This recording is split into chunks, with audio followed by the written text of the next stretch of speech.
नमस्कार, मेरा नाम है डॉक्टर पुरु धवन और आज इस वीडियो में हम बात करने वाले हैं शोल्डर की एक्सरसाइजेस के बारे में कि एक पैरालिसिस का पेशेंट जिसकी शोल्डर में दिक्कत हो, शोल्डर ड्रॉप हो, शोल्डर में पावर नहीं हो, कंधा उठता नहीं हो, अगर आप उनको बोलो कि अपना आर्म रेस करो तो वो कुछ हद तक जाकर रुक जाती है। तो ऐसे पेशेंट के अंदर जहाँ पर शोल्डर में दिक्कत है, शोल्डर को उठाने में दिक्कत है, फुल मूवमेंट नहीं आ पाती, वहाँ पर जो एक्सरसाइज मैं बताने वाला हूँ वो किसी भी पैरालिसिस के पेशेंट को हेल्प कर सकती है अपने शोल्डर को दोबारा चलाने में।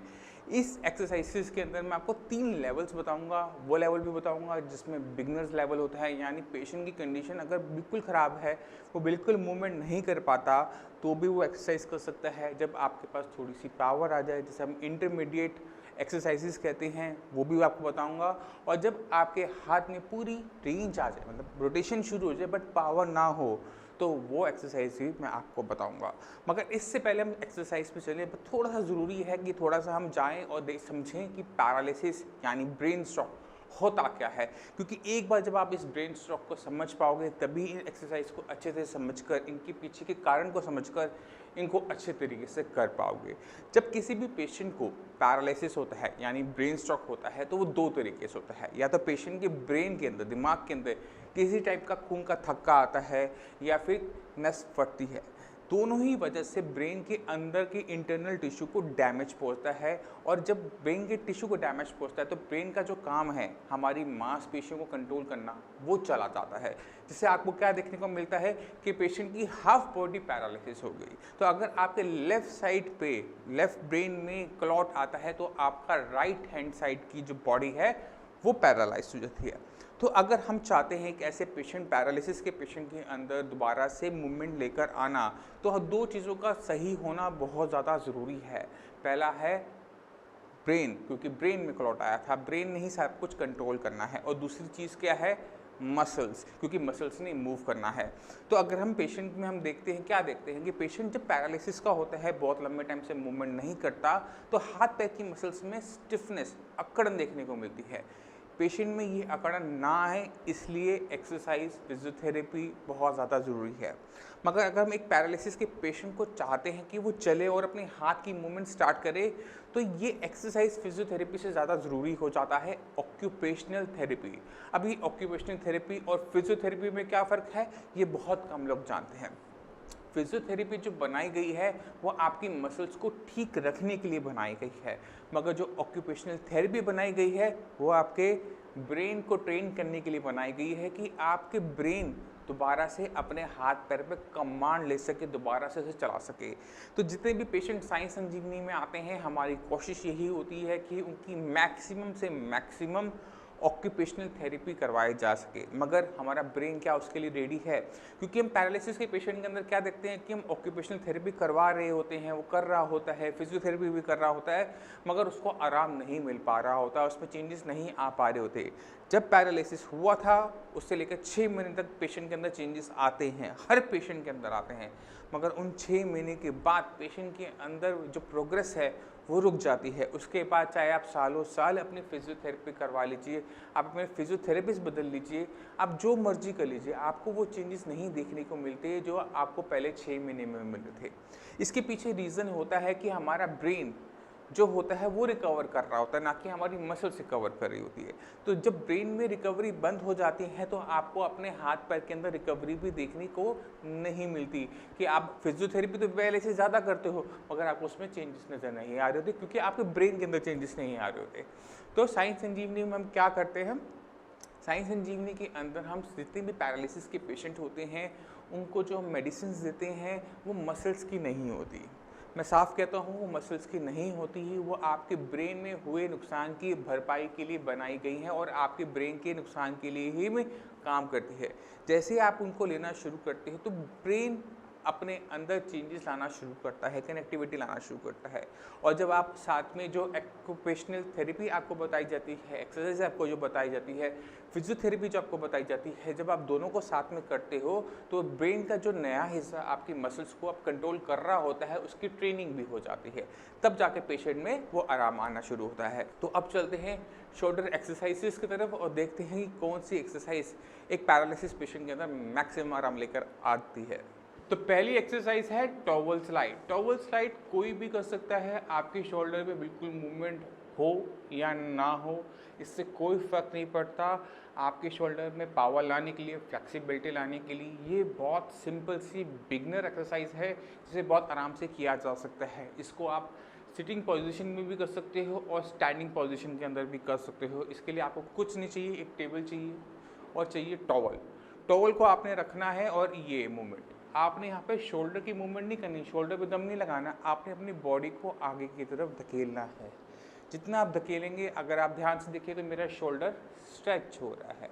ये एक्सरसाइजेज आपने करवानी है। अगर पेशेंट के शोल्डर में बिल्कुल भी मूवमेंट नहीं है, स्ट्रेचिंग नहीं है, पेशेंट को पेन होता है, पेशेंट को शोल्डर को हाथ लगाते हो दर्द होता है, शोल्डर ड्रॉप है, किसी भी टाइप की शोल्डर की दिक्कत है जहाँ पे शोल्डर की मूवमेंट रिस्ट्रिक्टेड है, तो ये आगे पीछे अपनी बॉडी को धकेल कर अपने शोल्डर की स्ट्रेचिंग करवाने के लिए ये एक्सरसाइज बहुत अच्छी रहती है।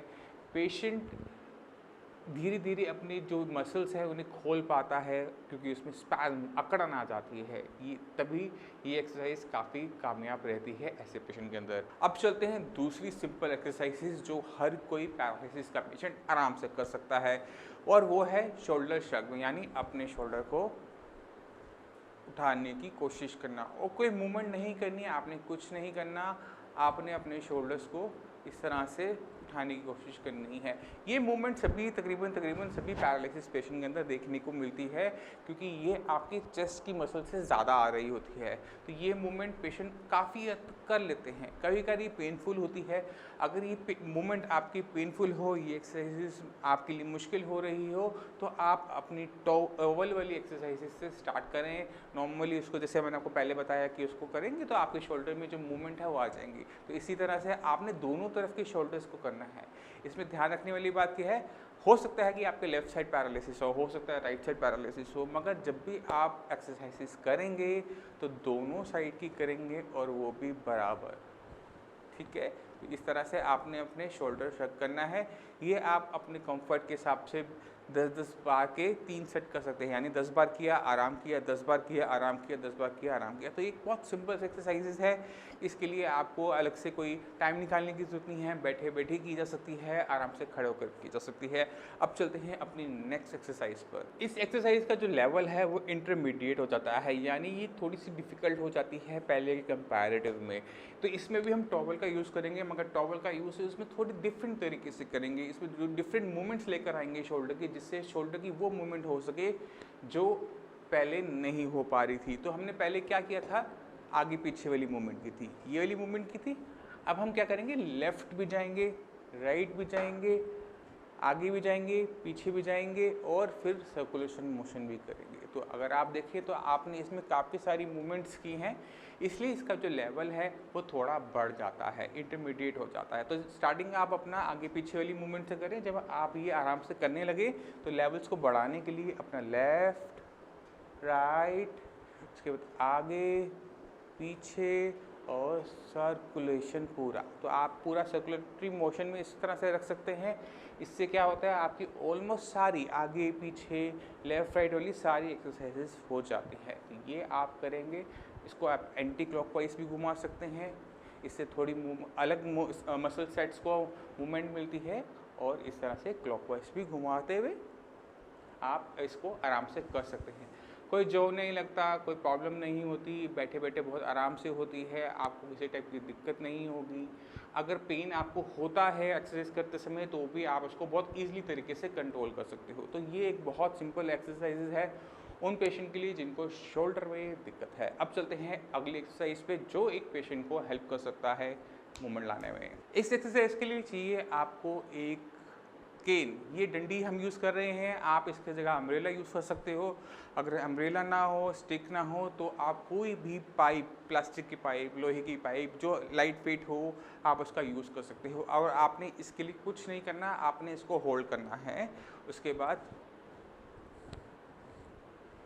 सिंपल है ना, बहुत सिंपल एक्सरसाइज है, मगर ये सिंपल एक्सरसाइज सही मेडिसिन, सही गाइडेंस से पेशेंट के अंदर वो चेंजेस लेकर आती है जो पेशेंट को चाहिए होता है। ये एक डांस मूव की तरह है। अगर आप ध्यान देखें तो ये एक डांस मूव बन जाता है, मगर पेशेंट इस अगर इंजॉय करता है, इसे करता है, तो उसकी शोल्डर्स की मूवमेंट्स आप ध्यान दीजिए कि अगर मैं अपने लेफ़्ट हैंड का मुझे पैरालिसिस है, मेरे इसमें मूवमेंट नहीं है, तो भी मैं अपने राइट हैंड से इस हाथ की मूवमेंट आराम से करवा पाता हूँ, शोल्डर को मूव कर पाता हूँ। तो ये एक सिंपल सी एक्सरसाइज है, मगर इसके लिए पेशेंट के हाथ में ग्रिप होना ज़रूरी है। अगर पेशेंट के हाथ में ग्रिप नहीं भी हो तो भी वो अपने एक हाथ से, अपने दूसरे पावरफुल हाथ से दूसरे हाथ को पुश कर सकता है।